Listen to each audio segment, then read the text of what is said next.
يا أيها الذين آمنوا لا تقولوا راعنا وقولوا انظرنا واسمعوا والكافرين عذاب أليم. ما يود الذين كفروا من أهل الكتاب ولا المشركين أن ينزل عليكم من خير من ربكم، والله يختص برحمته من يشاء، والله ذو الفضل العظيم. ما ننسخ من آية أو ننسها نأت بخير منها أو مثلها. ألم تعلم أن الله على كل شيء قدير؟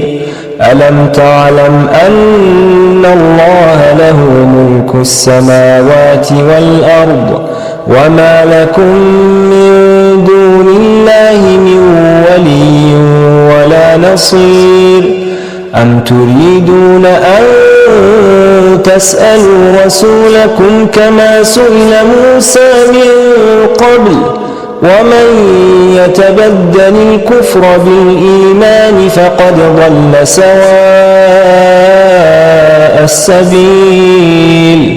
ود كثير من أهل الكتاب لو يردونكم من بعد إيمانكم كفارا حسدا من عند أنفسهم من بعد ما تبين لهم الحق، فاعفوا واصفحوا حتى يأتي الله بأمره، إن الله على كل شيء قدير.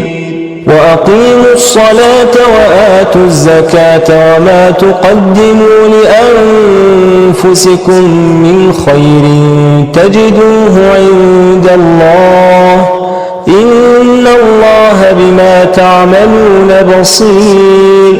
وقالوا لن يدخل الجنة إلا من كان هودا أو نصارى، تلك أمانيهم، قل هاتوا برهانكم إن كنتم صادقين.